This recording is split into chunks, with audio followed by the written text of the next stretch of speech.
Hey everyone, we've given Dave a week off. He's been working pretty hard lately. I have with us today my partner and buddy Gary Bernier, and the reason why I brought Gary on is for what we're going to talk about today. Gary has a very unique perspective. Because today we're not going to talk about the building of an empire. It's one of these stories that I keep coming across, and it keeps bouncing around in my head because there's a cautionary tale there, but I still think it's something interesting to talk about. And that is a little bit about Xerox, and especially some of the things Xerox did in the technology space. And the reason why I wanted Gary in on this is Gary was intimately involved with a number of things that were going on around the space when Xerox was doing some of the things that we're going to talk about today. And to put it in perspective, here's a few things that Xerox invented. And I want you to think about how if they had patented these things and developed it, how different a business Xerox would be today. So here's a couple of things. The mouse. Think about that. Xerox invented the mouse, the thing that we all use every day. The graphical user interface, that whole visual way of how we interact with the computer. Apple didn't invent that. Microsoft didn't invent that. Xerox invented that. This whole concept of what you see, what you get. Which type of network was it? Was it token ring? Ethernet. They had the first Ethernet network. The first freaking Ethernet network.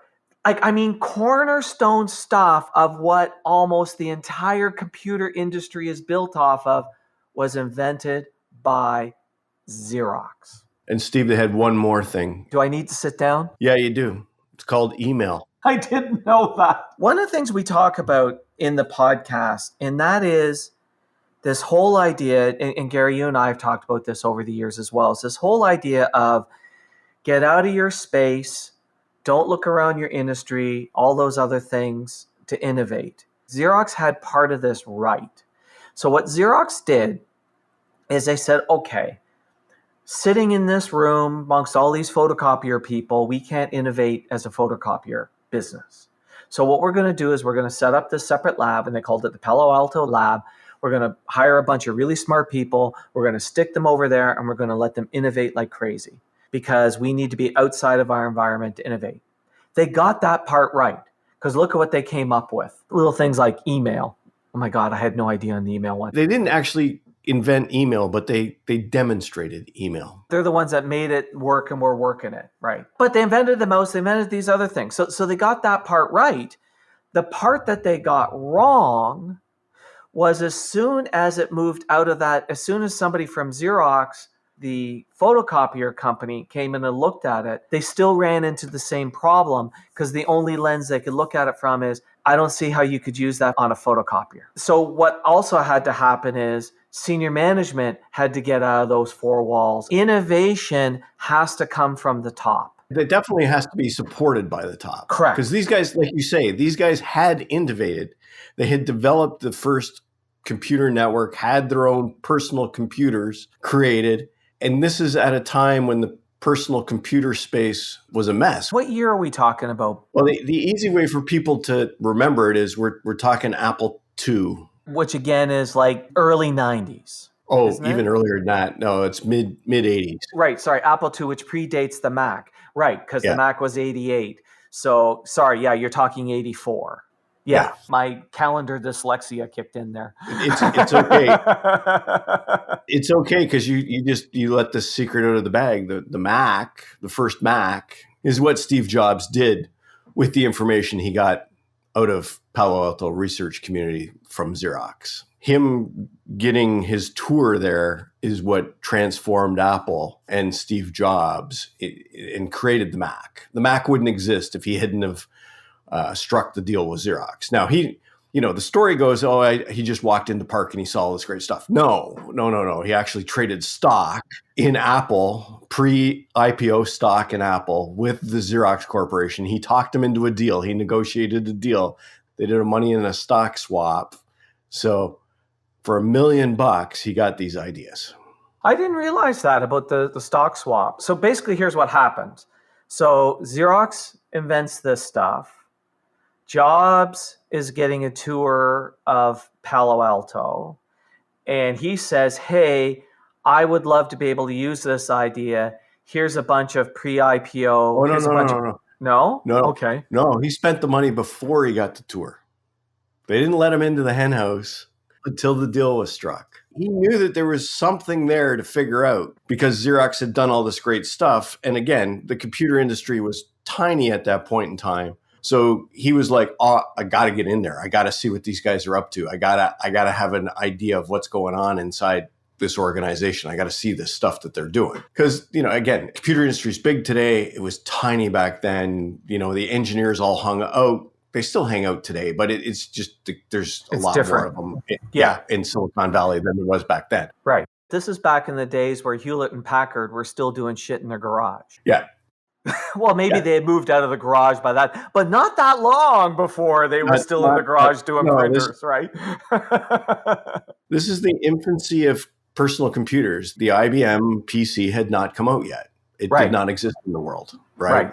Yes. The world of personal computers was tiny. He wanted to see what the big boys were doing. And so, he made a deal. So he makes this deal with Xerox. If Xerox had held on to that stock through to today, they would have done, really, really well with this deal. They've probably done well with the stock if they held it, because yes, it was original shares in Apple. Original shares in Apple. But the interesting thing is, when we look at Xerox as a company, if Xerox had been able to figure out how to really monetize these ideas, Xerox would be the most valuable company probably in the world, not Microsoft or Apple. I can tell you, in my years of computer distribution, we never sold a Xerox Ethernet card. We probably sold 50 brands of Ethernet cards, but none of them were labeled Xerox, right? So here they are with the first Ethernet network. And when IBM PCs and networking first evolved, they weren't part of it. Like you say, they had the pieces. They just abandoned it. They didn't capitalize on it, which is crazy. So when we think about the book that you and I have been collaborating on, which is going to be coming out soon, The 5 Silver Bullets, and one of those things is innovation and how important innovation is to building an empire. If you want to go from small to big, innovation's a big deal. So the interesting thing is there's a lesson to learn from Xerox and there's a cautionary tale. So the lesson is, yes, get out of your environment, go somewhere else, either set something over here and let people innovate, or be like Schultz and learn something in Italy about coffee or whatever. But it's that whole get out of your environment to innovate. Xerox did that very well and ended up with some massive innovation. But if we're really talking about building an empire, you have to be able to capitalize on that innovation. So what is the mistakes that you think Xerox made that prevented them from being able to capitalize on it? Because here's the interesting thing, Gary, you had some interesting insight on it, because at that very same time, you also had Jobs leaving Apple and doing the next stuff. And I know you were in some interesting meetings with Jobs and a small group of people when he was trying to recruit folks to Next, where they really took that idea to the next level. And then he came back to Apple, and that's really when the Macintosh happened, right? Because Next was pre-Macintosh, wasn't it? I look at it as phase 1, phase 2 of Apple. Phase 1, where Jobs was there, and you've done the podcast on the commercial. So the launch of the Mac, that was Steve Jobs. So he launches the Mac. It's after that the company starts to get really big, and that's when he gets ousted, and they bring in John Scully, and he forms Next. And again, he gets to do what he wants. And when I got to see what he was doing at Next, and he truly had a WYSIWYG interface built on top of a Unix platform and everything else, it was like, oh my God, can I get a hold of this? And the problem was he would only sell it to educational customers at the time. Next was only selling to education.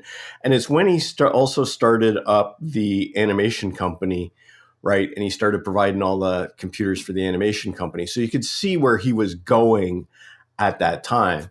Then when he got hired back at Apple, it was like, oh, I know what's going to happen is the Next operating system that he developed under that company. That's what became the new Mac OS. The one we're running today is based upon that work he did at Next. You could just see it at the time. It's like, oh my God, I want this so bad. It's amazing. It does things that nothing else can do. So yes, he was on that leading edge again. And as a geek, you're like, I want this. And it took him going back to Apple and creating what I'll call the next version of the Mac, which was the Unix-based operating system, Mac OS, that we use today. So there's two things I want to go back and just deconstruct before you move on. So for a lot of people, we don't understand what WYSIWYG is. So it's what you see is what you will get.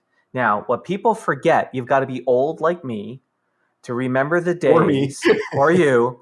I was trying to be nice. Got to be old like me, old like us, to remember the days where you would type something out on Word and you would print it and it would look different off the printer. And then you'd have to reformat things on the page and print it, and reformat things on the page and print it until you could finally get it printed on the piece of paper the way you wanted it to look. So this whole idea of, oh, how it looks on your screen and how it looks on the printer was like rocked your world. It was like, oh my God, my life just became so much easier.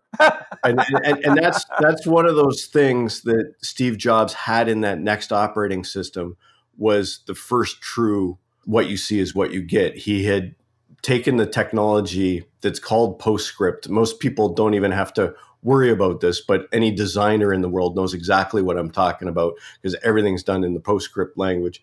But that's what gave you those scalable, beautiful fonts. This was mid-90s when he was demonstrating this stuff, and you're like, oh, and nothing, like you say, nothing else came close. And fonts were so important to Jobs. Like we forget that in university, he left computer programming and he did a course in calligraphy, right? Yeah. Like that's how much he believed and loved fonts and things like that. But another thing I want to, when you talked about it being a small environment, I remember you also sharing with me a story about when Jobs was at Next and doing a presentation and you were in the room and he was and he did the recruiting thing. There was like you and 20 people in the room or something like that. It was a small group. I think it was a little bit bigger. But imagine this, being in a room with like less than 50 people and I'm going, oh, and by the way, if you want a job at Next, come see me after this presentation. Like, yeah, come on down. Come on down and give me your business card and let's talk. Like this tells you the size and the intimacy of the computer industry at that time, that a guy like Jobs at the end of a presentation says, I'm looking for people to work for me.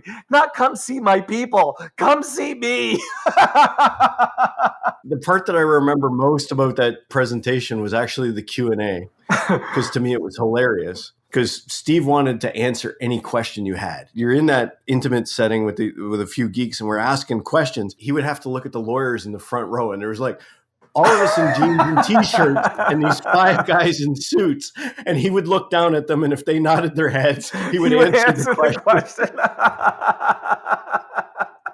That's how the Q&A went at the time, was he brought the lawyers with him so he wouldn't give away any trade secrets. Now you just contrast that with, what went on at Park, and it's like how quickly things changed to the protectionism that we see in today's computer marketplace. Hey, Steve, I want to interrupt us. Can I interrupt ourselves? Well, look, it's your podcast too. You can do what you want to do. Here's the thing. This is where we would normally play that really cool, highly produced ad that our buddy Mick's voice is in, and Gary has done some of them. Don't forget Matthew Burns. And Matthew, yeah. He'll be hurt. He'd be hurt if we forgot his name. No, they're fabulous.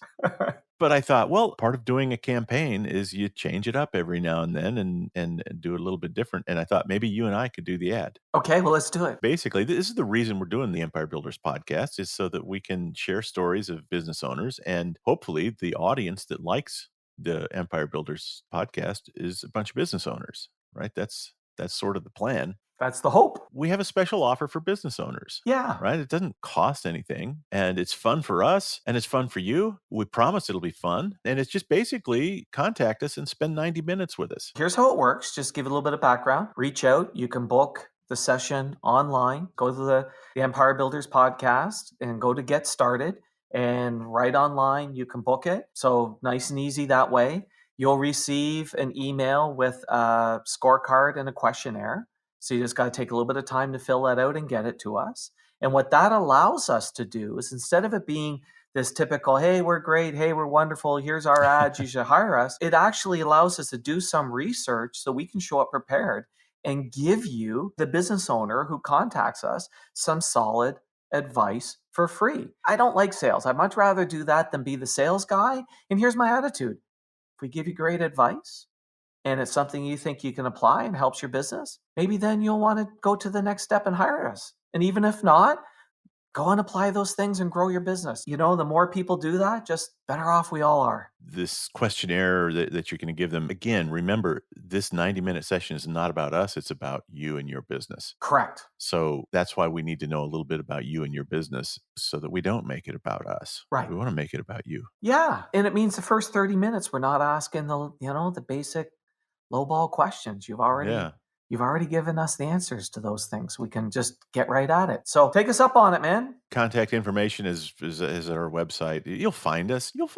Let's get back to the story. All right, back to the story. So there's the success Xerox gets in terms of creating these things, but there's the inability to capitalize on it. What can we learn from that, Gary? Because if somebody's going to want to build an empire, they got to do those two pieces. So what can we learn? The one thing that struck me as we were retelling the story is what didn't exist at the time of Park was actually the S-curve. So the S-curve of innovation came after that in terms of a piece of science. Oh, in terms of people really understanding when innovation takes off. The hard part of innovation is when you're at the beginning, how much work you have to do to get that innovation adopted. And everybody underestimates that first part of the S-curve, and still it starts trending up and becoming popular. Right. So the idea behind the S-curve, and it was popularized by Everett Rogers in the book called The Diffusion of Innovation, which was published in 1995. So you're right. We're talking a decade later. 1995 is when he published that work for the first time. And the idea of the S-curve is this. The amount of time it takes to go from 0 to 12.5 or 15%, depends whose study you look at. Let's call it 15, it's a nicer number. The amount of time it takes to go from 0 to 15% of market potential is the same amount of time it takes to go from 15% to 80%. And then the same amount of time to go from 80% to saturation. So the reason why they call it an S-curve is you think about drawing that line, flat, flat, flat, flat, flat, a little bit of incline, hits that 15%, goes vertical, hits that 80% and goes flat again. And if you actually draw it, it looks kind of like an S that's been tipped on the side. So there's two things that people underestimate. One is the effort to get to the 15%, but also what happens following that. The explosion, the growth that happens. Yes. That's one of the mistakes that people were making at the time, was underestimating how much work it gets to get the innovation out there, and then also underestimating that when it gets out there and gets adapted, how explosive it is. So it's those two things. Okay. You've got that computer market that was really hobbyists and enthusiasts in the beginning of the innovation, right? It grew because, there was some business applications and some small businesses started using, but there was no standard. And it would be interesting to go back and plot the IBM PC and its introduction into the market space. It follows it almost perfectly. The smartphones follow it, cell phones follow it. All of this stuff follows it unbelievably well. So that's the first thing. What's another mistake do you think that Xerox made? I think the big mistake that they made is they had the research and development department, and obviously it was successful. What they didn't have was the business development piece that would tack onto that would turn that into viable product, right? That would take it to market. Right? They could take it from concept to viable product to market and market it from Park or from some new brand or whatever they wanted to do. But like you said, Big Brother Xerox looks at Park and goes, I don't know if I want to do anything with this because it doesn't fit. They actually needed to create something to bring those concepts to market because they didn't fit. That would be my... Right. So it's almost like what they needed to have is either a champion at a very senior level inside Xerox to push these ideas forward, or just like this whole idea of I've done this separate thing over here, I need to allow those people to create a go-to-market strategy. Now, what I think for our customers, for the small and mid-sized owner-operated businesses, this speaks to why the owner needs to actually be the person who gets out of the office and drives. Now, it's not that you need to create all the innovation ideas, but you need to be part of that innovation process. You need to champion the innovation. And a lot of times what we're talking about in innovation is your customer experience. We want you to create the best customer experience, unique customer experience. Like we think about Rick at Noble, when you open that door and you go from the outside parking lot actually into the forest. That's Yes. innovative and different and shocking. People think of innovation as big leaps, and they don't necessarily have to be big leaps. It just has to be very different from what your competition is doing that improves your customer experience or their experience with your product or the acceptability of your product in the marketplace. Like you figured out some marketing concept that's innovative for your space because nobody else is marketing that way. You know, that's really interesting what you're saying. I'm now thinking back to, because what we're at around 135 podcasts that have been done. And if I think about the aha moments in them where something's happened, in fact, that aha moment has been championed by the owner almost every time. Ford and the pig farm. Yeah, but you see, the Ford with the pig farm is an interesting one because it was somebody from Ford who observed it and brought it to him. But he was the one who said, go out there and find new ways to do it and bring it to me. It wasn't they were bringing him an idea that he wasn't open to. So in other words, I guess what I'm saying is you can't delegate it. This is one of the things you can't delegate. And in fact, the organization is probably going to resist it. You can't delegate it, and you must champion it. The innovation has to come from the top. The enemy of innovation is that's the way we've always done it. And there's actually, to me, 3 enemies. That's the first one. The second one is show me somebody else in our space who's doing it. Well, guess what? It's not super innovative if somebody in your space is already doing it, right? It's like one of my favorite things I love to say to people, leaders lead, right? Best practices are stolen from the leaders. Leaders lead, right?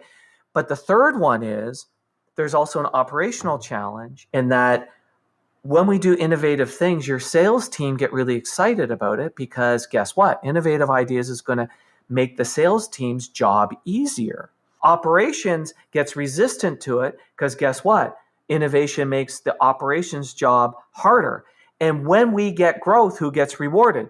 The sales team. Who don't get rewarded? The operations team. Now, the operations team will never say, hey, I don't. They'll always be like, hey, we're all for this growth thing.